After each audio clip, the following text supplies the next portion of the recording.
Amateur Traveler is in its 20th year now, but can you imagine if I had people on the show who had never been to the destination but had just read about it or seen a movie about it? That wouldn't make any sense at all, and you wouldn't listen. We all know how important it is to receive advice from people who know a destination to get the most authentic local experience. And a great option for experiencing this is Explore Worldwide and their authentic small group adventures, led by local tour leaders, perfect for solo travelers who want to meet like minded people with a desire for adventure. I'm often an independent traveler, but two of my last three trips were with small group tours because they organize everything and it's a lot easier. If you want to recreate the tour I did to Malta, they have a Malta and Gozo Discovery Tour. I'm intrigued by one of their tours called A Taste of Sicily. The company again is Explore Worldwide, and visit exploreworldwide.com to learn more. And thanks to Explore Worldwide for sponsoring this episode of Amateur Traveler. The nights are long, the days are short, and the weather is chilly to downright cold, depending on where you are. It's a good time to slip into a Quince iconic Mongolian cashmere sweaters, which start at only $50. You can treat yourself to everyday luxury at an affordable price with Quince. If you really want to dive into luxury, you can check out their leather handbags, washable silk shirts, and European linen sheet sets. Whatever you're looking for at Quince, all the prices are 50 to 80% less than similar brands, and they do that by partnering directly with top factories and cutting out the middleman. They only work with factories that use safe, ethical, and responsible manufacturing processes. And of course, they use premium fabrics and finishes for that luxury feel in every piece. But you've already heard me rave about my Quince travel pants. Treat yourself this winter without the luxury price tag. Go to quince.com/traveler for 365-day returns plus free shipping on your order. That's QUINCE.com/traveler to get free shipping and 365-day returns. Quince.com/traveler. And thanks to Quince for sponsoring this episode of Amateur Traveler. Got my bags packed, I'm on a roll. I'm heading out there and I'm ready to go. I'm looking real good in my passport photo. Oh, no. Amateur Traveler, episode 695. Today, the Amateur Traveler talks about colonial cities, indigenous markets and volcanoes, surfing beaches, the Amazon, and of course, the Galapagos as we go to Ecuador. Welcome to the Amateur Traveler. I'm your host, Chris Christensen. Let's talk about Ecuador. I'd like to welcome to the show Keenan Ennis from greengotravel.com, who's come to talk to us about Ecuador. Keenan, welcome to the show. Thanks for having me. So, what is your connection with Ecuador? So, after graduating with an ecology degree for my bachelor's at the University of Tennessee, I decided to do an internship, and I found a 2-month opportunity in a tropical forest on the coast of Ecuador called Jamacuaque. And it was completely remote, no electricity, no refrigerator. It was this huge bamboo house overlooking a pristine jungle. And you could spot monkeys and birds, and it was just an unbelievable experience. And you stayed. I think it's really the kind of the punchline here, right? Or you went back after you graduated, and you've lived in Ecuador for how many years? So I went back and forth a couple times. I would be traveling during the weekends as we were off. So on those weekends, I went to a couple different surfing towns along the coast. I was doing this internship. Me and another one of the interns, we were in the city of Canoa, and it's like this surfing town. So we were just about to call it a night. I think it must have been probably 9 or 10 at night, and we were pretty tired. But all day long, there was this big party going on across the street with a pool and everything. So we decided, before we go to bed, we should go check it out. So we we walk over to the party, and there's like this little kid. He makes us give him $1 before we go in. I think it was a gringo tax. So we head into the party, and it starts raining. So we all have to go under this balcony. That's where I met my girlfriend, who I've been dating for 3 years now. And so that's my biggest tie to Ecuador. And you now live in Quito. Yes, I live a little bit north of the city, Okay. about an hour from the center. I've been here continuously for about a year and 3 months. Excellent.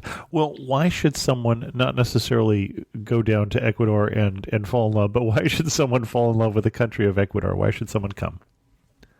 Well, one of the spectacular things about the country is that all of the landscapes packed into such a small area. So, like when I'm in the United States, I lived in West Tennessee. Mm-hmm. And if I want to go to the beach, I'd have to travel 8 hours down to Florida. And if I wanted to go to the mountains, I'd have to go about 7 hours to the Smoky Mountains. Everything's kind of really far apart. But when you're in Ecuador, it's such a small country, and it has beaches, you got mountains. 33% of the country or more is the Amazon rainforest. So there's just a lot of activities to keep you busy, and you can do them all without having to travel too far. Excellent. Well, and Keenan actually and I met each other. Met is not the right term, but I got in contact with Keenan because he's written a couple articles for Amateur Traveler about Ecuador. And so it became, I think it was the article that you did recently about the waterfalls of Ecuador. That went, okay, Keenan, these are gorgeous. We need to have you on the show.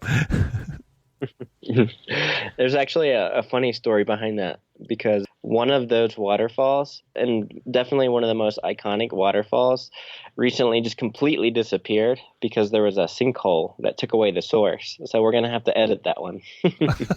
Oh, well, good to know. So what kind of itinerary would you recommend for us when we go to Ecuador? So I would say if you had 1 week in Ecuador and you're just sticking to the mainland, I would say you'd have to spend at least 2 days exploring the city. It's really fascinating history in Quito, and a lot of places in Ecuador, Cuenca, Guayaquil, they were all under the dominion of the Spanish Empire for a couple hundred years. So what's interesting about that is they left behind a lot of art, a lot of magnificent churches with different styles. They have Gothic, Baroque. Many of the cities have areas that have been labeled as UNESCO intangible heritage sites. A lot of the artwork within these areas is just fantastic, and they've really done a wonderful job at preserving them. So I would say spend at least 2 days just walking through the cities of any one you choose. You'll just be amazed, and you don't even have to book a guide to really explore the areas. They are helpful with the history, but I like to hop on Wikipedia and do a little bit of research about the area before I visit it, and then that way I can kind of get the information that a guide would likely give. But there are some free tours available too in the city if you look online. Okay, so 2 days in Quito, and then after spending 2 days in Quito, I would definitely go to Otavalo, which is a large indigenous market. From there, I would try to go to one of the cities that have, I guess I would say a town that have nature as the main attraction. So you could go to Mindo or Baños, and both of them have a lot of fun activities like rafting and canyoning, which is where you're rappelling down waterfalls. And then you can go bird watching. There's a lot of different areas where you can literally see, 100 birds in an hour. From there, I would go to one of the large volcanoes. So the Andean mountain range is packed with these magnificent snow-capped volcanoes. One of them is Cotopaxi, and you can take either a bus or you can go on a guided tour, and it's about 2.5 hours from Quito, and you can go to the base camp. From there, if you can, I think you have to go to Galapagos. You have to spend at least 5 days there. If you're not going to go to Galapagos, then I definitely recommend going to the Amazon. And that would probably sum up an itinerary of at least 10 days. Okay. Excellent. Well, now let's go back through that in more detail. You started us in 2 days in Quito, and you mentioned the where we're going to read Wikipedia and walk around and see Quito. But what were you going to recommend specifically in Quito? The historic district is where all of the Spanish influence is. Hmm. It's probably about a square mile, maybe larger. One of the most famous roads is called Ronda. And there's a lot of different cuisine and foods you can eat. Canalazo, it's, I would say, like a hot wine beverage mixed. I think it has the national liquor Caña in it. Okay. So you have to at least try that once. Not everyone likes it. I don't, but a lot of people do. They also have like a lot of different bars with salsa dancing, but the interesting part is just the architecture of it. It's got that really old feel, but it's really well preserved. They got cobblestone roads. And when you say hot wine is one of the specialty drinks, that probably should clue people in. Quito is at what elevation? So it's at 9,300 feet, give or take. Okay. Just the fact that their drink is a hot drink rather than a cold drink was kind of a clue there. Okay. I didn't realize it was quite that high, but I was kind of clued in by the fact that we're drinking cold drinks. It's not a hot city. It can be, and that's one of the really interesting parts. You'd think everywhere on the equator was generally really hot, but in Quito, at 9,000 feet of elevation, it kind of offsets some of that heat. Okay. So I would kind of compare it to like a warm, sunny California day on a lot of days. But then there's also a lot more of need for sunscreen. Absolutely. The first day I came, I didn't have any sunscreen, and I was just walking around the city for a couple hours, and I was a lobster that night. Yeah, 9,000 feet. You better have a hat. Absolutely. Okay, so we're going to the main street. We're getting some hot mulled wine. What else are we doing?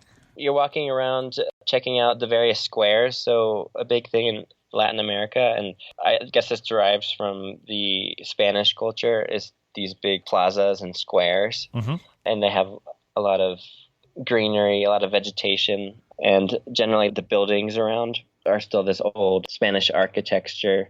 One of the ones that I would recommend visiting is the Plaza Independiente, which is the Independent Square, the area with the San Francisco church around there too. I would definitely visit. I would also recommend everyone who likes art to go to the Guayasamín Museum. They dub him as the Ecuadorian Picasso. And a lot of his art is influenced by suffering, injustice, inequality. You can definitely see it in his artwork. I've never been the biggest fan of just looking at paintings, but his are really moving and stunning. I am not familiar with him. From there, I guess we could move to some of the nature areas if you'd like. There's a lot of interesting restaurants to go into in Ecuador. And we could talk about cuisine all day if you'd like to. Well, not all day, but we could talk about it some. One of the staples of Ecuadorian food is potatoes and rice. But I think some of the more interesting dishes are patacones, which are plantains, the green plantains, and they cut them into slices and they deep fry them. And they're kind of like chips, but a little bit softer. And those are absolutely delicious. Ecuadorians love soup. One of the best ones I would say is called locro de papa. It's a potato-based soup. It has avocado in it and chunks of cheese, and it's definitely delicious. And locro de papa, I'm trying to translate that. Something of potato. Yes. I actually am uncertain of what locro translates to. So I think it might be So soup. am I. Yeah. There's a lot of indigenous Quechua words mixed into the Ecuadorian wording too, so it could just be soup. Okay. Yeah. And then you've probably heard before on other podcasts mentioned before cuy. Sure.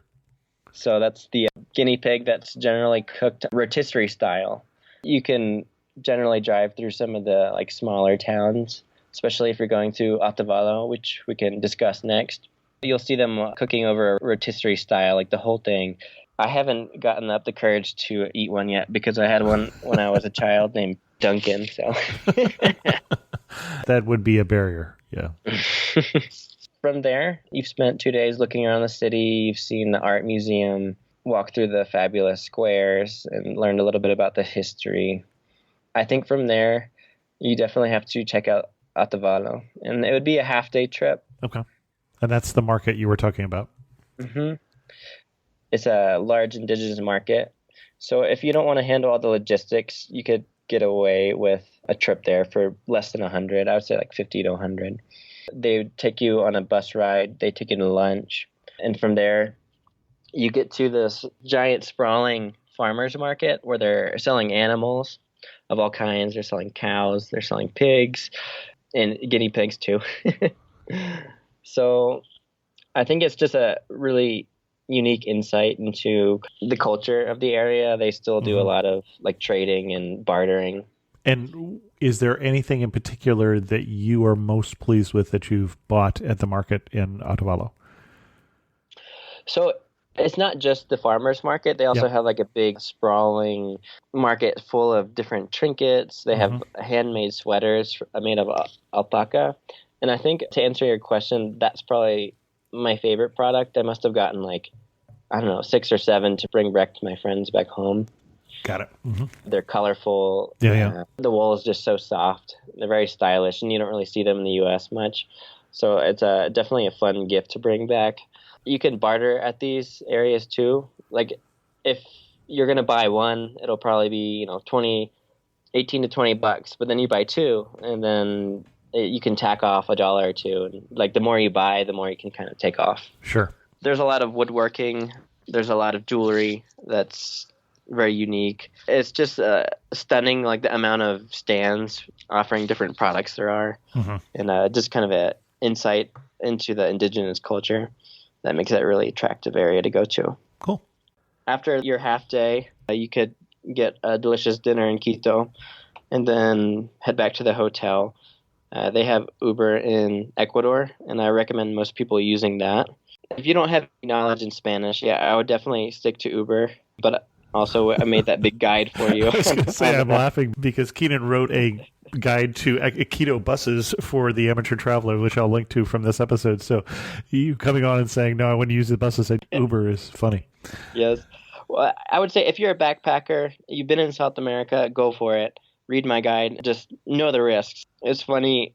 So my girlfriend was the coordinator of a group of Canadians. They would be riding the bus, and this one girl, she had her backpack in front of her, like hugging it. And somehow a thief managed to slash her bag and get her phone without her even knowing it, and while it's in front of her. So the guys on the bus can be really crafty. I've had luck. I haven't had anything stolen on a bus, but you just got to be aware of the risks. And Keenan does cover that in the guide that he has, including tips for taxis and Ubers, so as well as safety tips on the bus. Okay. Ah, bon chien. Bonjour, je suis Theo, a tour leader with Explore. And this is Punti. He's helping us find truffles under the trees next to this beautiful vineyard. Maybe for tomorrow's cooking class? We call it semi-heure. Parfait. Semi-o'clock. Not everyone gets to enjoy a Bordeaux sunset this way, but you will if you explore. No, Punti. Search exploreworldwide.com and don't just travel. Explore. Where to next? The next step on the itinerary, if you want the full nature experience, of course, I go to the Amazon. You can do 3 and 4 night tours. The one thing that could be a holdback if you don't want to spend the $150 on a plane ticket to get to kind of the entrance of the Amazon, the holdback would be the 7 or 8 hour bus ride, which a lot of people would do at night at 11 or 11:30. So you would fly to the city of Coca if you're going to Yasuni, and you'd be going to Lago Agrio if you're going to Cuyabeno, which are the 2 massive forests of Ecuador in the Amazon. And is there one that you would recommend over the other? Or are there different reasons I would go to one versus the other? I wouldn't say I'm an expert in either. Okay. I would say both of them just have unbelievable amounts of biodiversity, and both would provide stunning experiences. I would recommend to people to go lodge by lodge and see what each one has to offer and what tours they're providing. Okay. Because I think each lodge would be a little bit different. Some will offer like nocturnal hiking tours, and some will visit various indigenous tribes or communities, they say. Each community has their own traditions that you can learn about. So scroll through the websites or online forums and see what people are talking about. Okay.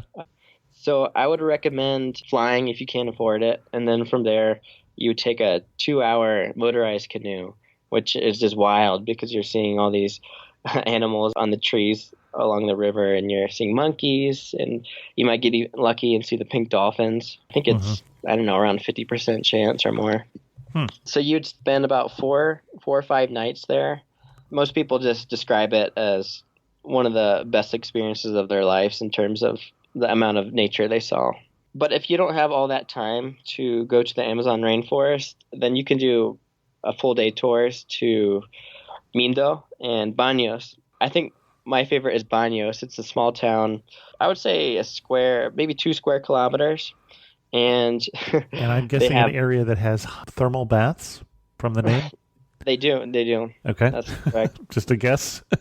Although if you're going to do thermal baths, there's a place about an hour outside of Quito called Papayacta, and that's the number one place. It's just gorgeous, and it's only like $8 plus the taxi if you don't have transportation. But you could take a bus for $2 or so, or you could do a paid tour. The pools, they range from freezing cold to like scalding hot. So there's every preference in the world for you. Okay. Anyways, back to Baños. That's where you have all your nature activities. You can go canyoning, which is rappelling down waterfalls. You can go bungee jumping, which I did. Me and my girlfriend have different stories about it.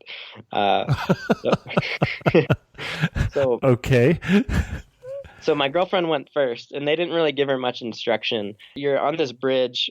It's insane. It must be a 150 meter fall to the ground. The bungee jump is only, I would say, 25 meters. So it's not too high. But there's this massive gorge at the bottom with this powerful river that must have, I don't know, class 4 or 5 rapids going down it. So it's really intimidating. As you're bouncing up and down after the jump, you see these spectacular waterfalls cascading down. That was a totally magnificent experience. Well, and you see these waterfalls, so it looks like Baños. So the full name of the town, Baños de Agua Santa, or the Baths of the Holy Water, which is an interesting name. And it looks like it's on a mesa with these sheer cliffs going down to the river, and in rainy season at least, just waterfalls everywhere. Is what Absolutely. I'm seeing. Within that blog I wrote, I would say 4 of them are around the area of Baños, and all of them are just powerful. And like none of them are just like a small trickle. They're very impressive. I can't remember the name of the river that passes through the city right now, but I'm guessing that's what they call the holy water. Interesting.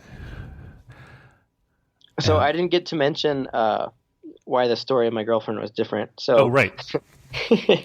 So they tell her, lean forward and don't jump.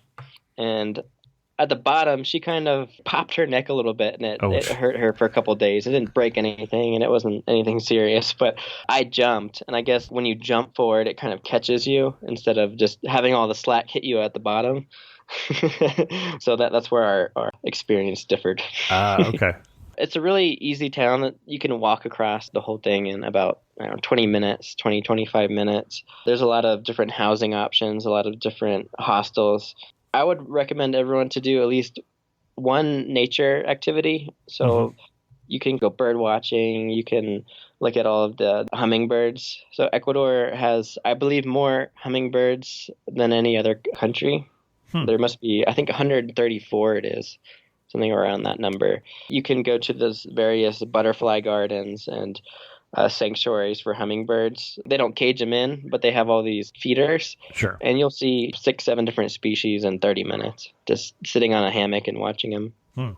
That's definitely one of the highlights. Going to these nature-packed cities that also have all these adrenaline-fueled rafting adventures, and they're all really affordable compared to some other places like Costa Rica. I think they can get away with charging a little bit more. Got it. Well, and etymology, the name Baths of Holy Water comes from the hot springs around the town, which are supposed to have healing properties. Now we know. Yeah, still learning things every day. That provides a pretty good Oh, yeah, I haven't gone to the mountains yet. Sorry. You owed me a volcano still. Yeah.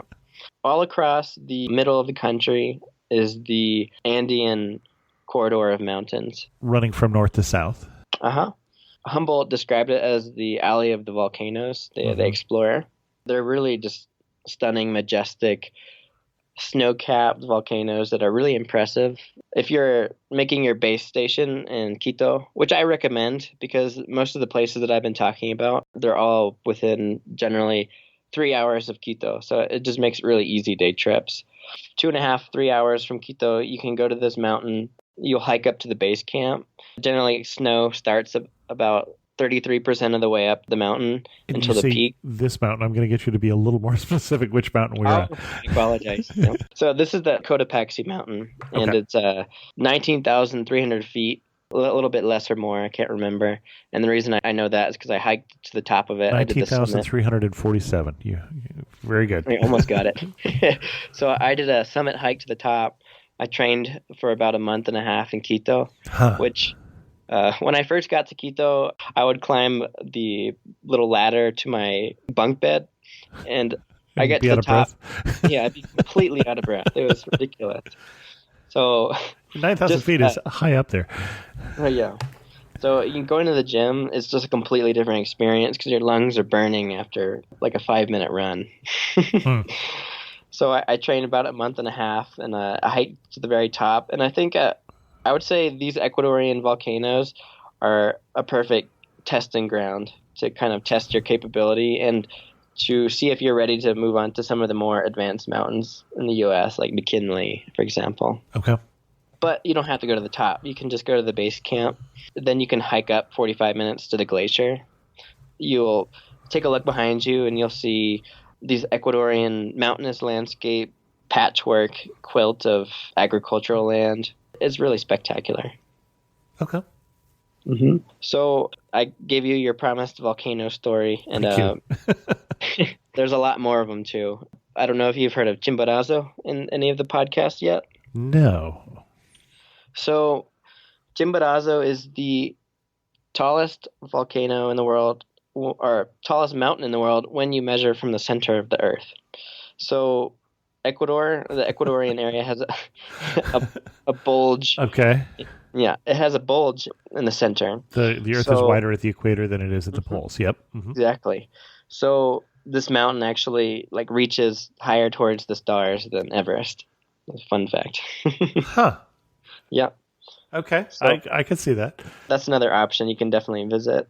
Just all these volcanoes are spectacular. If you go to most of the cities, then you'll find one off in the distance.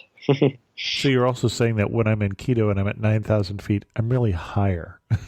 Yeah. Good to Okay, know. so if you're not stuck to the mainland, then obviously you have to go to the Galapagos Islands. That kind of takes away from the rest of the trip, unless you could spend 2 weeks there, I would say, like at least 10 days. Well, and we do have 2 complete episodes on Galapagos, too, if people are looking for more information about that, just about the Galapagos. I would just recommend to anybody that wants to go to the Galapagos, spend at least 5 days, because 2 of them are going to be traveling. If you're doing a cruise, you'll get quite a good idea of what the islands have for you. And if you want to do it budget, try to do 5 to 7 days, because some of the time will be spent ferrying to the islands. Sure. I don't have enough time to talk about the Galapagos Islands because it's just one of the most unique places on the planet for looking at wildlife, and they're just totally unafraid. They've been evolving for millions of years without intervention at least until humans arrived. They're still very intact and very fascinating. Okay. Is that wrapping up our itinerary, and we want to get into wrap-up questions now? Sure. Yeah, I think hit most of the highlights. There's a lot more, of course, but if you only have a week or 2, then those are the ones you got to hit. Okay. Well, you wrote a post about Ecuador waterfalls for us, so I've got to ask your favorite. I think one of my favorite ones just disappeared. Oh, that's the one with the sinkhole. Okay. The sinkhole, it took over, I think it was the Coco River. That just happened like last week. I thought I would just share it on the podcast rather than emailing you. The other one is called Bailan de Diablo. Okay. Hmm. That one's also near Baños. It's a colossal one, and the best part is they have this kind of like a little stone winding staircase that takes you behind Uh-huh. the waterfall, so you can get wet, kind of like Niagara Falls. Additionally, there's like this giant, the witch's cauldron at the bottom. That's what they call it. The Pylon de Diablo translate the cauldron. Cauldron of the Devil. Okay. The devil's cauldron. And you can also walk to various other parts. Like you can go across a bridge to get a different perspective of it. I would say that one you got to see. If you have to see one, it's got to be that one. Okay. Well, and you talked about surfing beaches in Ecuador. What's your favorite surfing beach in Ecuador? So I'm not a big surfer. Okay. But I would say a good transition between beginner and intermediate would be Kanoa. The waves, they roll pretty long, but they can also get pretty big. I think it was my third or fourth time surfing ever. And I went out there and the waves might have been a little bit past my experience. But I got up on this really big wave and I didn't even know what to do. I was able to maintain my balance for, 4 or 5 seconds and I fell. And then the waves just kept coming, and they literally just took me all the way to the sand where all these locals were just watching me laughing as I'm rolling onto the sand. Well, and this looks like it's a beautiful white sand beach area, even if I'm not surfing. Yeah, absolutely. I would say like the majority of the beaches along the coast are fairly beautiful. I would recommend to anyone who wants to go to a beach to go to Los Frailes. If you ask any Ecuadorian, generally, that'll be their pick as the best beach. Okay. It's mostly because it's not developed. It's like a national park, protected area, and there's no hotels on it. So you can take like a little taxi and go for a walk. You'll see one of the best beaches. Another fascinating one is in kind of a slow-moving coastal town called Mampiche, and they have a black sanded beach. Okay. That's fun to have a little solitary experience and relax. Excellent. Mm-hmm. Our usual questions. You're standing in the prettiest spot in Ecuador. Where are you standing? What are you looking at? That's such a hard question. I know. To me, it would probably be the Galapagos Islands. Okay. I wouldn't say any island in specific, but there's a place called Tagus Cove. You do this hike up to the top of this cliff. I think it takes about 45 minutes, not too strenuous. And you're just looking down at this big cove where a lot of buccaneers and U.S. Navy ships from during the time of World War II, they graffitied their little mark on the world on some of the cliff faces. And you're looking down at this turquoise waters. The vegetation is sprouting out. It's really incredible. Excellent. Mm-hmm. And one thing that makes you laugh and say only in Ecuador. I think some of the driving. I'm riding along in the car with an Ecuadorian family, and just some of the things the drivers do, especially like the road rage, it just cracks me up. Just yelling out the window obscenities that I don't even understand. Those are kind of the moments that crack me up. Excellent. If you had to summarize Ecuador in just 3 words, what 3 words would you use? I would say ama la vida, which is like love the life. Excellent. Excellent. In Spanish, of course. Yep. Excellent. Well, our guest again is Keenan Ennis from, and I'm going to say this both ways this time, greengotravel.com, or the way that Keenan said it rather when he started talking to me, gringotravel.com, which I got the pun finally when I heard him say it. So thanks so much for coming on Amateur Traveler and sharing with us your love for Ecuador. Chris, thank you so much for having me, and good luck to you and all your podcasts. Well, and I should say, we've talked about the 2 posts that you did for Amateur Traveler. Do you have a best post on greengotravel.com that we should send people to that will tell them more about Ecuador? I've got a post coming up, and it's going to be in the next week, and it's going to be like a super in-depth guide to kind of a do-it-yourself Galapagos trip. Excellent. Yeah, send me that, and I'll put a link to that in the show notes. Sure, and I was actually thinking of proposing it to you, giving it to you, so we'll see about that. Well, that would work also. Yeah. Another one would be the Quito elevation guide, just kind of get an idea of what you're getting into with all that okay. elevation. That's really helpful. That would be helpful. Well, thanks so much. Yeah, thank you. In news of the community, I do again want to mention that the show is now supported in part by Patreon. That's patreon.com/amateurtraveler. And a special thanks go out to Tom Shanner, Savio Wong, Ryan Miller, Robert Shields, Nathan Yang, Josh Lloyd, Jeff Olfs, Colin McFadden, and Candace Garza, who are the first patrons of the show. And patrons actually get some extra benefits, and you can go look at that and Patreon and see what they get. One of the things they've gotten is they've gotten one extra episode. They helped me decide whether an episode was going to go up on the Amateur Traveler feed, which I was thinking I probably wouldn't, and they agreed. So it's hopefully a little peek behind the curtain for those people who are supporting the show. Also, they'll get first chance at any trips we do, and I think that's just only fair. Speaking of trips, I am actually going to go to the Galapagos. Since this got recorded, that has firmed up, and so I'll be putting the details out in case you want to come along with me. I'll put them out first to the Patreons, and then I'll put it to the amateurtraveler.com/trips group, and then to the Facebook group and the newsletter. So that's always how you can follow up with those sorts of opportunities. With that, we're going to end this episode of Amateur Traveler. If you have any questions, send an email to host@amateurtraveler.com, or better yet, leave a comment on this episode at amateurtraveler.com. And thanks so much for listening.